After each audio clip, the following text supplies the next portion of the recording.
अध्याय 8वां।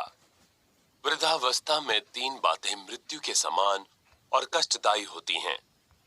पत्नी की मृत्यु, भाई संपत्ति हड़प लें और भोजन के लिए दूसरों पर आश्रित हो जाना। उन्हें सम्मान की इच्छा होती है।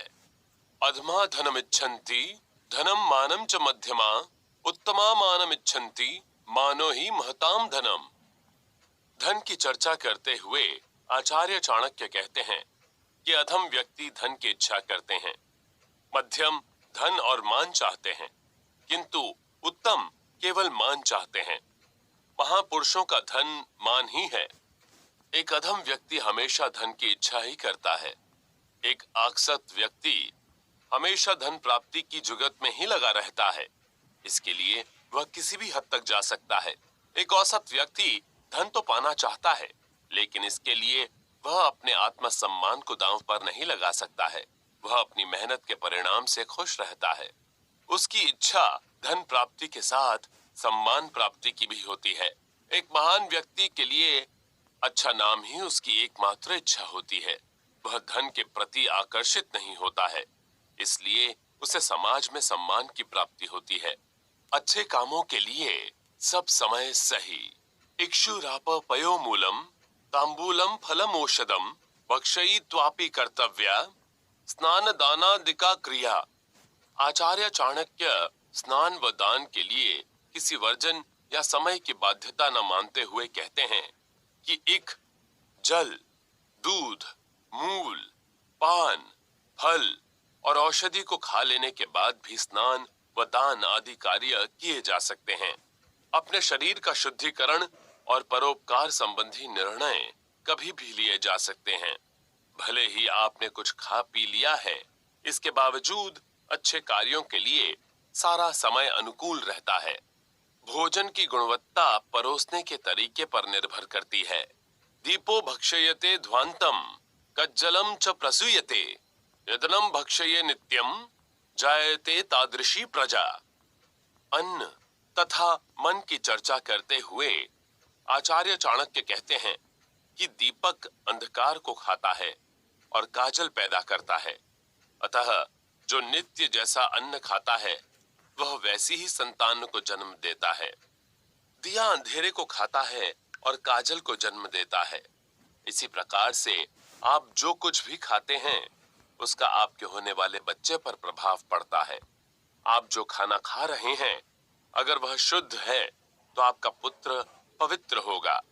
अशुद्ध भोजन का सेवन करने से आपके बच्चे में गलत आदतें आएंगी। गर्भावस्था के दौरान ज्यादा नमकीन, खट्टे, तीखे और ठंडे भोजन का सेवन करने से बचना चाहिए। अच्छी आदतें और संतुलित आहार होने वाले बच्चे में अच्छी आदतें डालते हैं। धन केवल योग्य लोगों को ही प्राप्त होता है। वित्तम देहि गुणान्वितेषु मतिमन्नान्यत्र देहि क्वचित् प्राप्तम वारी निधेर जलम घनमुखे माधुर्य युक्तम सदा जीवान स्थावर जंगमांश सकलान संजीव्य भूमंडलम भूया पश्य तदेव कोटि गुणितम गच्छन्त मंभो निधिम। धन की पात्रता बताते हुए आचार्य चाणक्य कहते हैं कि बुद्धिमान व गुणी लोगों को ही धन देना चाहिए, अगुणी लोगों को कभी भी नहीं। बादल सागर से पानी लेकर मधुर जल की वर्षा करता है। इससे पृथ्वी के चराचर प्राणी जीवित रहते हैं। फिर वही जल करोड़ों गुना अधिक होकर समुद्र में चला जाता है। जब योग्य लोगों को धन मिलता है तो वे उसका सदुपयोग करते हैं और उसका इस्तेमाल समाज की तरक्की में करते हैं, जबकि बुरे लोग धन का दुरुपयोग करते हैं और समाज में भ्रष्टाचार की बुराई फैलाते हैं। बादल समंदर से पानी लेकर बरसात करते हैं। बारिश के इस जल से पृथ्वी पर रहने वाले जीव जंतुओं को पोषण प्राप्त होता है और इससे किसान अपनी फसलों को सींचकर अनाज उपजाते हैं, जो सभी लोगों के काम आता है।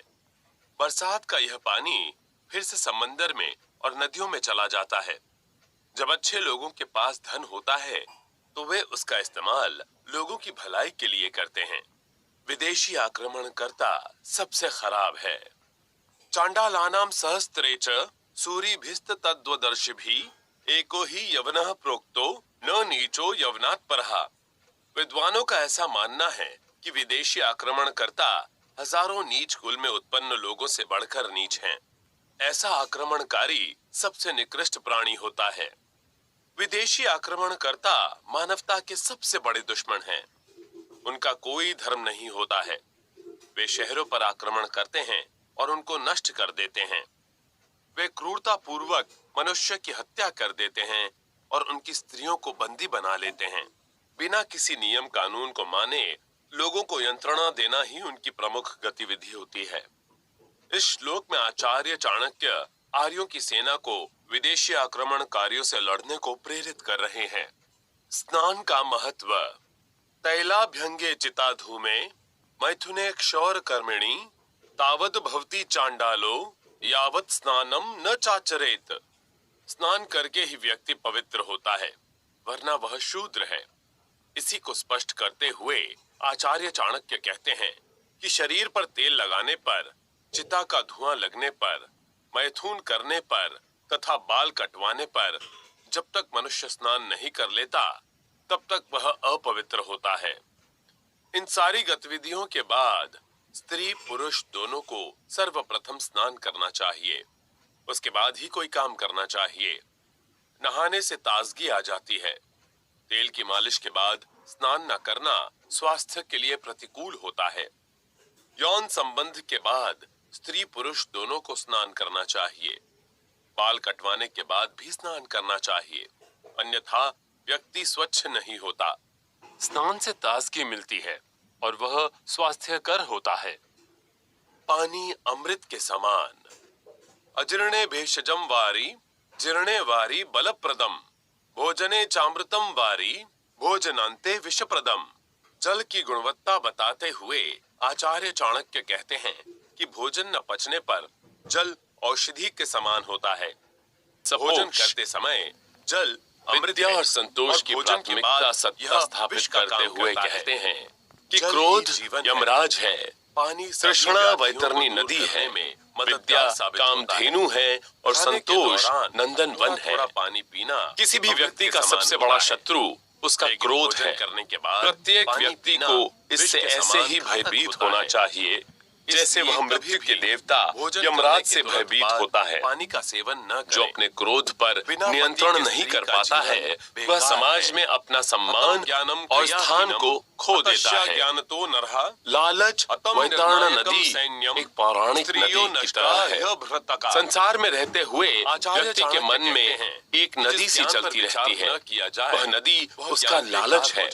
लालच की इस नदी को रोक पाना बहुत कठिन कार्य है। सेनापति के बिना पुराणों में कामधेनु का वर्णन मनोकामना पूरी करने वाली गाय के रूप में हुआ है। उसके कार्य शिक्षा की तुलना कामधेनु गाय से की गई है। जो लोग क्योंकि इसकी सहायता से आप अपनी सारी इच्छाओं को पूरी कर सकते हैं। अगर ज्ञान का उपयोग सही तरीके से इसलिए प्रत्येक व्यक्ति को शिक्षा प्राप्ति के लिए कठिन श्रम करना चाहिए और करनी में अंतर हो। संतुष्टि की तुलना पुराणों में वर्णित नंदन वन एक मनोहर खुशी प्रदान करने वाले बगीचे से की गई है।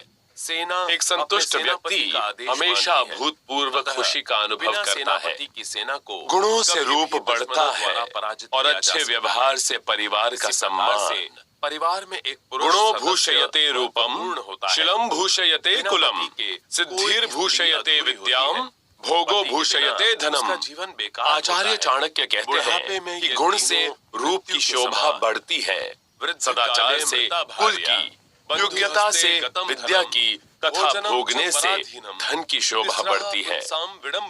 एक स्त्री के गुण उसकी खूबसूरती को बढ़ाते हैं, लेकिन अगर वह सुंदर होने के साथ साथ अच्छे व्यवहार और चाल चलन वाली भी हो तो इससे उसका आकर्षण बढ़ता है। संतुलित और सभ्यता पूर्ण व्यवहार से परिवार की प्रतिष्ठा बढ़ती है। शिक्षा का उद्देश्य ज्ञान के चरम तक पहुंचना होता है। अगर धन का इस्तेमाल लोगों की भलाई और धार्मिक कार्यों के लिए किया जाए तो धन खर्च करने वाले का समाज में सम्मान और अच्छा नाम होता है। जीवन की इस अवस्था जब वे नष्ट हो जाते हैं, संपत्ति निर्गुणस्य हतम रूपम दूशिलस्य हतम कुलम, असिद्धस्य हता विद्या, अभोगेन हतम धनम। इस श्लोक में आचार्य चाणक्य शोभाकारक तत्वों की चर्चा करते हुए कहते हैं कि गुणहीन का रूप, दुराचारी का कुल तथा अयोग्य व्यक्ति की विद्या नष्ट हो जाती है। धन का भोग न करने से धन नष्ट हो जाता है। अगर कोई सुंदर स्त्री बुरे व्यवहार वाली हो तो उसकी सुंदरता बेकार है। किसी भी व्यक्ति से अच्छे व्यवहार की उम्मीद की जाती है, उसका सुंदर होना ही काफी नहीं होता है। तथा एक गलत और चालबाज व्यक्ति अपने परिवार के सम्मान को गिराने वाला ही होता है। ऐसा व्यक्ति सामाजिक, आर्थिक और नैतिक सम्मान को खो देता है। ऐसे व्यक्ति का पारिवारिक जीवन भी नष्ट हो जाता है। विद्या का महत्व भी तभी है जब वह योग्य व्यक्ति के पास हो। ऐसे व्यक्ति का शिक्षित होना बेकार है जिसे यह तक नहीं पता हो कि वह अपनी शिक्षा का इस्तेमाल दूसरों की भलाई के लिए किस प्रकार से करे। इसी प्रकार से धन को भी अच्छे कार्यों में इस्तेमाल करना चाहिए। पवित्र स्त्री और आत्मविश्वासी ब्राह्मण पर आश्रित होता है। शुचिर भूमिगतम तोयम, शुद्धा नारी पतिव्रता, शुचि ही क्षेम करो राजा, संतोषी ब्राह्मणः शुचि। यहाँ आचार्य चाणक्य शुद्धता की चर्चा करते हुए कहते हैं कि भूमिगत जल शुद्ध होता है और पतिव्रता स्त्री शुद्ध होती है। प्रजा का कल्याण करने वाला राजा शुद्ध होता है तथा संतोषी ब्राह्मण शुद्ध होता है। भूमि के अंदर का पानी प्रदूषित नहीं होता है, उसे शुद्ध माना जाता है। एक पवित्र स्त्री जो धार्मिक होने के साथ साथ नैतिक मान्यताओं को मानने वाली भी हो, ऐसी स्त्री को समाज में देवी का दर्जा दिया जाता है, सिद्धि मिल जाती है। यह एक राजा की जिम्मेदारी है कि वह अपनी प्रजा की भलाई का ध्यान रखे। जो राजा इस उद्देश्य की प्राप्ति कर लेता है वह प्रजा में सम्माननीय होता है। एक संतुष्ट ब्राह्मण लालची नहीं होता है और उसे पवित्र माना जाता है। एक ब्राह्मण ज्ञान अर्जित करने का प्रतीक होता है। अगर वह ज्ञानार्जन के बजाय धन के पीछे भागे तो यह उसके लिए लज्जा की बात होगी। भगवान भक्त की कौन हारता है और क्यों? प्रसन्न होते हैं। असंतुष्टा द्विजा नष्टा, संतुष्टा च महिर्भृता, सलज्जा गणिका नष्टा, निर्लज्जाश्च कुलांगना करनी चाहिए। आचार्य चाणक्य यहाँ उन दुर्गुणों की चर्चा कर रहे हैं जो दुष्प्रभावी होते हैं। इस तरह देखें तो असंतुष्ट ब्राह्मण तथा संतुष्ट राजा नष्ट हो जाते हैं। लज्जा करने वाली वैश्या तथा कुलीन घर की निर्लज्ज बहू नष्ट हो जाती है। ब्राह्मण संतोषी प्रवृत्ति का होता है, असंतुष्ट ब्राह्मण का सम्मान नहीं होता है। अगर राजा अपना समय वैभव पूर्ण जीवन गुजारने में बिताने लगे तो धीरे धीरे वह निष्क्रिय हो जाता है और उसके राज्य को कठिनाइयों का सामना करना पड़ता है। उनके लिए तो सारी राजा को हमेशा अपने राज्य की सीमाओं को बढ़ाने में तत्पर रहना चाहिए। के प्रति सच्ची निष्क्रियता किसी भी राजा की सबसे बड़ी शत्रु है। एक वैश्य का व्यवसाय पूरी तरह से अनैतिकता और कामुकतापूर्ण व्यवहार समर्पण से होता है। लज्जा उसके व्यवसाय को नष्ट उसी जगह पर विराजमान होती है। यदि एक गृहिणी पर उन्हें याद अनैतिक और निर्लज व्यवहार करने लगे तो यह उसके चरित्र की गिरावट होती है। खुशी इससे उसका पारिवारिक जीवन नष्ट हो जाता है, क्योंकि किसी को भी अनैतिक व्यवहार करने वाली पत्नी पसंद नहीं होती है। अज्ञानता पूरी पीढ़ी को बर्बाद कर देती है। किम कुलेन विशालेन विद्याहीनेन देहिनां दुष्कुलिनोपि विद्वांस दैवेरपि सुपूज्यते। कोई सुख नहीं है। विद्वान की महत्ता बताते हुए आचार्य चाणक्य कहते हैं कि विद्याहीन होने पर विशाल कुल का क्या करना। एक विद्वान नीच कुल का भी हो तो देवताओं द्वारा भी पूजा जाता है।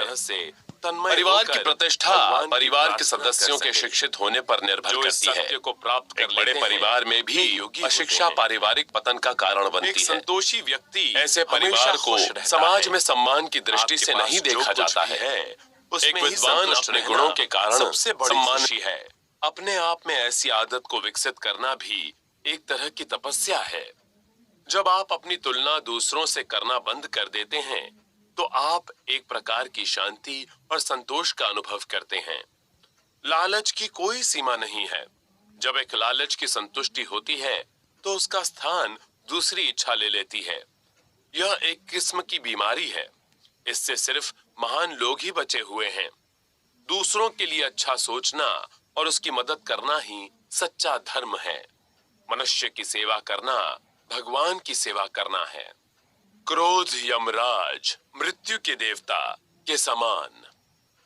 क्रोधो वैवस्वतो राजा, तृष्णा वैतरणी नदी, विद्या काम दुधा धेनु, संतोषो नंदनम वनम। आचार्य चाणक्य यहाँ क्रोध, तृष्णा के सपोक्ष, विद्या और संतोष की प्राथमिकता सत्ता स्थापित करते हुए कहते हैं कि क्रोध यमराज है, तृष्णा वैतरणी नदी है, विद्या कामधेनु है और संतोष नंदन वन है। किसी भी व्यक्ति का सबसे बड़ा शत्रु उसका क्रोध है। प्रत्येक व्यक्ति को इससे ऐसे ही भयभीत होना चाहिए जैसे वह मृत्यु के देवता यमराज से भयभीत होता है। जो अपने क्रोध पर नियंत्रण नहीं कर पाता है, वह समाज में अपना सम्मान और स्थान को खो देता है। लालच वैतरण नदी एक पौराणिक नदी की तरह है। संसार में रहते हुए व्यक्ति के मन में एक नदी सी चलती रहती है। वह नदी उसका लालच है। लालच की इस नदी को रोक पाना बहुत कठिन कार्य है। पुराणों में कामधेनु का वर्णन मनोकामना पूरी करने वाली गाय के रूप में हुआ है। शिक्षा की तुलना कामधेनु गाय से की गई है, क्योंकि इसकी सहायता से आप अपनी सारी इच्छाओं को पूरी कर सकते हैं। इसलिए प्रत्येक व्यक्ति को शिक्षा प्राप्ति के लिए कठिन श्रम करना चाहिए। संतुष्टि की तुलना पुराणों में वर्णित नंदन वन, मनोहर खुशी प्रदान करने वाले बगीचे से की गई है। एक संतुष्ट व्यक्ति हमेशा अभूतपूर्व खुशी का अनुभव करता है। गुणों से रूप बढ़ता है और अच्छे व्यवहार से परिवार का सम्मान। गुणो भूषयते रूपम, शिलम भूषयते कुलम, सिद्धिर भूषयते विद्याम, भोगो भूषयते धनम। आचार्य चाणक्य कहते हैं कि गुण से रूप की शोभा बढ़ती है, सदाचार से कुल की, योग्यता से विद्या की तथा भोगने से धन की शोभा बढ़ती है। एक स्त्री के गुण उसकी खूबसूरती को बढ़ाते हैं, लेकिन अगर वह सुंदर होने के साथ साथ अच्छे व्यवहार और चाल चलन वाली भी हो तो इससे उसका आकर्षण बढ़ता है। संतुलित और सभ्यता पूर्ण व्यवहार से परिवार की प्रतिष्ठा बढ़ती है। शिक्षा का उद्देश्य ज्ञान के चरम तक पहुंचना होता है। अगर धन का इस्तेमाल लोगों की भलाई और धार्मिक कार्यों के लिए किया जाए तो धन खर्च करने वाले का समाज में सम्मान और अच्छा नाम होता है। जब वे नष्ट हो जाते हैं, निर्गुणस्य हतम रूपम, दूशिलस्य हतम कुलम, असिद्धस्य हता विद्या, अभोगेन हतम धनम। इस श्लोक में आचार्य चाणक्य शोभाकारक तत्वों की चर्चा करते हुए कहते हैं कि गुणहीन का रूप, दुराचारी का कुल तथा अयोग्य व्यक्ति की विद्या नष्ट हो जाती है। धन का भोग न करने से धन नष्ट हो जाता है। अगर कोई सुंदर स्त्री बुरे व्यवहार वाली हो तो उसकी सुंदरता बेकार है। किसी भी व्यक्ति से अच्छे व्यवहार की उम्मीद की जाती है, उसका सुंदर होना ही काफी नहीं होता है। एक गलत और चालबाज व्यक्ति अपने परिवार के सम्मान को गिराने वाला ही होता है। ऐसा व्यक्ति सामाजिक, आर्थिक और नैतिक सम्मान को खो देता है। ऐसे व्यक्ति का पारिवारिक जीवन भी नष्ट हो जाता है। विद्या का महत्व भी तभी है जब वह योग्य व्यक्ति के पास हो। ऐसे व्यक्ति का शिक्षित होना बेकार है जिसे यह तक नहीं पता हो कि वह अपनी शिक्षा का इस्तेमाल दूसरों की भलाई के लिए किस प्रकार से करे। इसी प्रकार से धन को भी अच्छे कार्यों में इस्तेमाल करना चाहिए। पवित्र स्त्री और आत्मविश्वासी ब्राह्मण। शुचिर भूमिगतम तोयम, शुद्धा नारी पतिव्रता, शुचि क्षेम करो राजा, संतोषी ब्राह्मणः शुचि। यहाँ आचार्य चाणक्य शुद्धता की चर्चा करते हुए कहते हैं कि भूमिगत जल शुद्ध होता है, पतिव्रता स्त्री शुद्ध होती है, प्रजा का कल्याण करने वाला राजा शुद्ध होता है तथा संतोषी ब्राह्मण शुद्ध होता है। भूमि के अंदर का पानी प्रदूषित नहीं होता है, उसे शुद्ध माना जाता है। एक पवित्र स्त्री जो धार्मिक होने के साथ साथ नैतिक मान्यताओं को मानने वाली भी हो, ऐसी स्त्री को समाज में देवी का दर्जा दिया जाता है। यह एक राजा की जिम्मेदारी है कि वह अपनी प्रजा की भलाई का ध्यान रखे। जो राजा इस उद्देश्य की प्राप्ति कर लेता है वह प्रजा में सम्माननीय होता है। एक संतुष्ट ब्राह्मण लालची नहीं होता है और उसे पवित्र माना जाता है। एक ब्राह्मण ज्ञान अर्जित करने का प्रतीक होता है। अगर वह ज्ञानार्जन के बजाय धन के पीछे भागे तो यह उसके लिए लज्जा की बात होगी। कौन हारता है और क्यों? असंतुष्टा द्विजा नष्टा, संतुष्टा च महिर्भृता, सलज्जा गणिका नष्टा, निर्लज्जाश्च कुलांगना। आचार्य चाणक्य यहाँ उन दुर्गुणों की चर्चा कर रहे हैं जो दुष्प्रभावी होते हैं। इस तरह देखें तो असंतुष्ट ब्राह्मण तथा असंतुष्ट राजा नष्ट हो जाते हैं। लज्जा करने वाली वैश्या तथा कुलीन घर की निर्लज्ज बहू नष्ट हो जाती है। ब्राह्मण संतोषी प्रवृत्ति का होता है। असंतुष्ट ब्राह्मण का सम्मान नहीं होता है। अगर राजा अपना समय वैभवपूर्ण जीवन गुजारने में बिताने लगे तो धीरे धीरे वह निष्क्रिय हो जाता है और उसके राज्य को कठिनाइयों का सामना करना पड़ता है। राजा को हमेशा अपने राज्य की सीमाओं को बढ़ाने में तत्पर रहना चाहिए। निष्क्रियता किसी भी राजा की सबसे बड़ी शत्रु है। एक वैश्य का व्यवसाय पूरी तरह से अनैतिकता और कामुकतापूर्ण व्यवहार पर आश्रित होता है। लज्जा उसके व्यवसाय को नष्ट कर देती है, जबकि यदि एक गृहिणी अनैतिक और निर्लज्ज व्यवहार करने लगे तो यह उसके चरित्र की गिरावट होती है। इससे उसका पारिवारिक जीवन नष्ट हो जाता है, क्योंकि किसी को भी अनैतिक व्यवहार करने वाली पत्नी पसंद नहीं होती है। अज्ञानता पूरी पीढ़ी को बर्बाद कर देती है। किम कुलेन विशालेन विद्याहीनेन देहिनाम दुष्कुलिनोपि विद्वांस दैवेरपि सुपूज्यते। विद्वान की महत्ता बताते हुए आचार्य चाणक्य कहते हैं कि विद्याहीन होने पर विशाल कुल का क्या करना। विद्वान नीच कुल का भी हो तो देवताओं द्वारा भी पूजा जाता है। परिवार की प्रतिष्ठा परिवार के सदस्यों के शिक्षित होने पर निर्भर करती है। एक बड़े परिवार में भी अशिक्षा पारिवारिक पतन का कारण बनती है। ऐसे परिवार को समाज में सम्मान की दृष्टि से नहीं देखा जाता है। एक विद्वान अपने गुणों के कारण सम्माननीय होता है। वह समाज की उन्नति में महत्वपूर्ण भूमिका निभाता है। नीच कुल में उत्पन्न विद्वान भी अपने परिवार की प्रतिष्ठा को बढ़ाता है। विद्वानों का हर जगह सम्मान होता है। विद्वान प्रशस्यते लोके, विद्वान गच्छति गौरवम, विद्या लभते सर्व, विद्या सर्वत्र पूज्यते। आचार्य चाणक्य विद्वान की प्रशंसा करते हुए कहते हैं कि विद्वान की इस लोक में प्रशंसा होती है। विद्वान को सर्वत्र गौरव मिलता है। विद्या से सब कुछ प्राप्त होता है और विद्या की सर्वत्र पूजा होती है। समाज विद्वानों को सम्मान, गौरव और एक खास स्थान प्रदान करता है। समाज का विकास शिक्षा पर निर्भर करता है। प्रत्येक व्यक्ति को शिक्षित होना चाहिए। एक अशिक्षित व्यक्ति की तुलना पशु से की जाती है। वे जो पशुओं के समान हैं। मांस भक्षे सुरापाने मूर्खेक्षा क्षर वर्जिते, पशु भी पुरुषाकारेर भाराक्रांता च मेदिनी। मनुष्य के दुर्गुणों में लिप्त होने पर उसकी स्थिति का प्रतिपादन करते हुए आचार्य चाणक्य कहते हैं कि मांसाहारी, शराबी तथा मूर्ख व्यक्ति पुरुष के रूप में पशु हैं। इनके भार से पृथ्वी दबी जा रही है। जो व्यक्ति मांस खाते हैं और शराब का सेवन करते हैं वे पृथ्वी पर पशुओं के समान हैं। जो लोग मांसाहारी होते हैं वे पशुओं को खाने से परहेज नहीं करते हैं। यह मानवीय गुण नहीं है। ऐसे व्यक्तियों को अविवेकी माना जाता है। ये पृथ्वी पर भार के समान है। एक राष्ट्र का नाश हो जाता है। अन्नहीनो दहेद राष्ट्रम, मंत्रहीनश्च ऋत्विज्य, यजमानम दानहीनो नास्ति यज्ञ समो रिपु।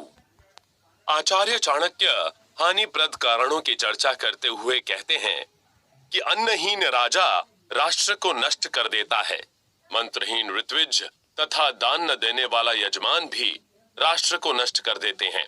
इस प्रकार के ऋत्विजों से यज्ञ कराना और ऐसे यजमान का होना, फिर इनका यज्ञ करना राष्ट्र के साथ शत्रुता करना है। एक राज्य जहां प्रजा को भोजन न मिले, एक ब्राह्मण जिसे मंत्रों का ज्ञान न हो और एक यजमान जो यज्ञ कराने के पश्चात दान न देता हो, ये सारी स्थितियां राष्ट्र में आपदा को आमंत्रित करती हैं। एक ब्राह्मण जो कि यज्ञ कर रहा हो, उसे मंत्रों का पूर्ण ज्ञान होना चाहिए और यज्ञ कराने वाले यजमान को भी ब्राह्मण को यज्ञ के पश्चात यथोचित दान देना चाहिए। जो अपनी भूमिका को सही तरीके से नहीं निभाते हैं, वे राष्ट्र के शत्रु होते हैं।